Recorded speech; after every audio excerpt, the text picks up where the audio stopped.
রফিক সাহেবের বাড়িতে বিপ্লব নামের একটি ছেলে দীর্ঘদিন যাবৎ সততার সাথে কাজ করে যাচ্ছে।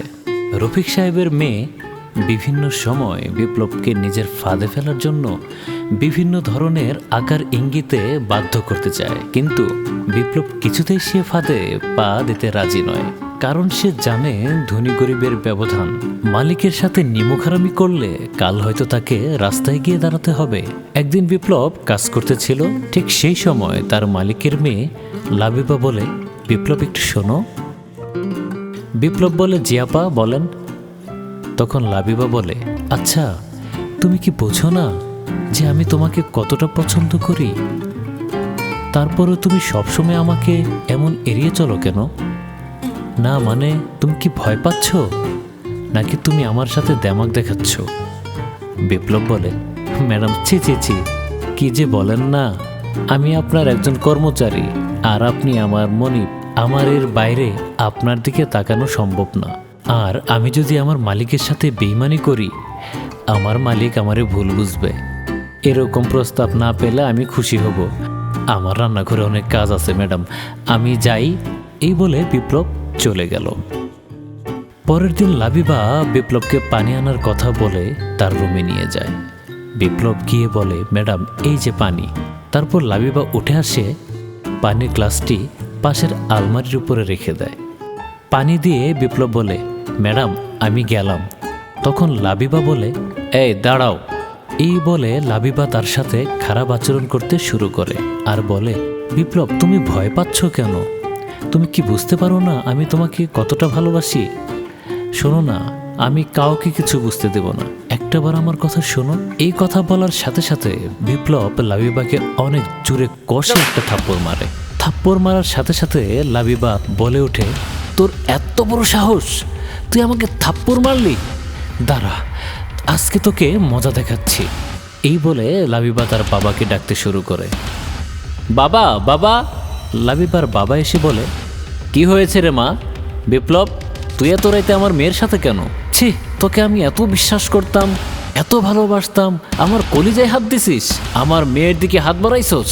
যা, তুই এখনই বাড়ি থেকে বের হয়ে যা। এই কথা বলে ঘাড় ধাক্কা দিয়ে বাড়ি থেকে বের করে দিল। কিছুদিন পর লাবিবা তার নতুন বয়ফ্রেন্ডকে নিয়ে একটি রেস্টুরেন্টে খেতে যায় এবং খাওয়া দাওয়া শেষে একটু আড্ডা দিতে থাকে। একটু পরে ছেলেটির ফোনে একটি ফোন আসে আর সে লাবিবার থেকে দূরে গিয়ে ফোনটি রিসিভ করে এবং খুব গোপনে কথা বলতে থাকে। তারপর ছেলেটি কথা বলা শেষ করে আবার লাবিবার সামনে চলে আসে। লাবিবা জিজ্ঞাসা করে, কে ফোন দিয়েছিল? জবাবে ছেলেটি বলে, আমার একজন ফ্রেন্ড।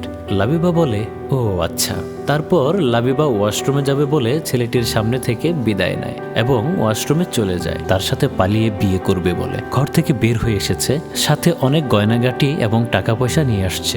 লাবিবা ওয়াশরুমে যাওয়ার পর ছেলেটি বারবার ওয়াশরুমের দিকে তাকাচ্ছিল। আর ঠিক সেই সময়ে সুযোগ বুঝে ছেলেটি লাবিবার ব্যাগটি নিয়ে পালিয়ে যায়। লাবিবা ততক্ষণে ওয়াশরুম থেকে ফ্রেশ হয়ে আসে এবং দেখে তার ব্যাগ ও ছেলেটি কেউ নেই। কি ব্যাপার, আমার ব্যাগ আর ওই বা কই?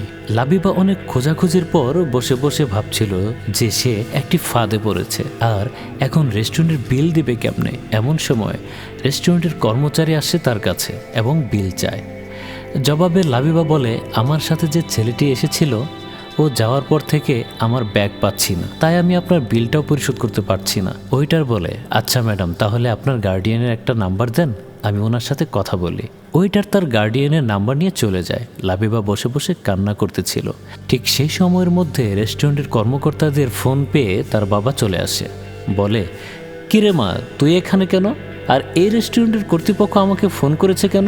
লাবিবা বলে, বাবা আমার নাম ব্যাগ হারিয়ে গিয়েছে। বাবা বলে, তুই এখানে কেন? ফ্রেন্ডের সাথে আসছিলাম বাবা, কিন্তু ওকে পাচ্ছি না, আমার ব্যাগও পাচ্ছি না, তাই বিলও দিতে পারছি না। আমি তো আশ্চর্য হয়ে যাচ্ছি, আমার বাসার আশেপাশে অনেক ভালো রেস্টুরেন্ট আছে, তুই তা রেখে এখানে আসলি কেন? ঠিক সেই সময়ে বিপ্লব চলে আসে ব্যাগ হাতে নিয়ে আর বলে, এই যে ম্যাম আপনার ব্যাগ।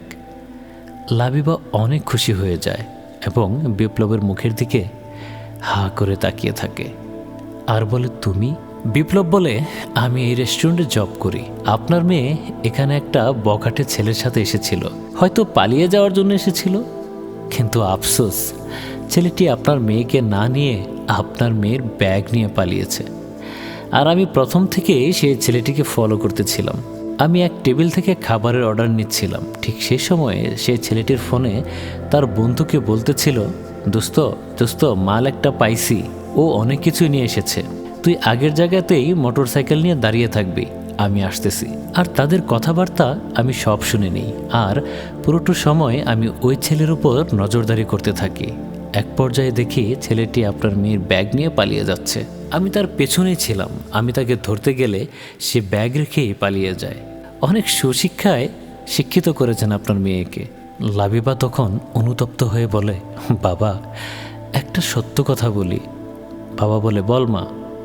লাবিবা বলে, বাবা সেদিন ওর কোনো দোষই ছিল না, আমি ইচ্ছাকৃতভাবে ওকে ফাঁসিয়েছিলাম। বাবা বলে, কি বলিস তুই? লাবিবা, হ্যাঁ বাবা। তখন লাবিবা কাঁদতে কাঁদতে বিপ্লবের কাছে ক্ষমা চাইতে থাকে আর বলে, আমাকে মাফ করে দাও, আমাকে ক্ষমা করে দাও। বিপ্লব বলে, ঠিক আছে, কোনো ব্যাপার না, ক্ষমা করে দিলাম। তখন রফিক সাহেবও অনুতপ্ত হয়ে যায় বিগত ভুলের জন্য। বাবা তুমি আমাকে ক্ষমা করে দাও, আমি সেদিন অন্যায় করেছি। আমি আসলে বুঝতে পারি নাই তুমি আসলে আমার পরিবারের একটি অংশ। বাবা আমি আমার ভুল বুঝতে পেরেছি, আসো তুমি আজকে থেকে আমাদের বাসায় থাকবা। এই বলে অনেক রিকোয়েস্ট করতে থাকে।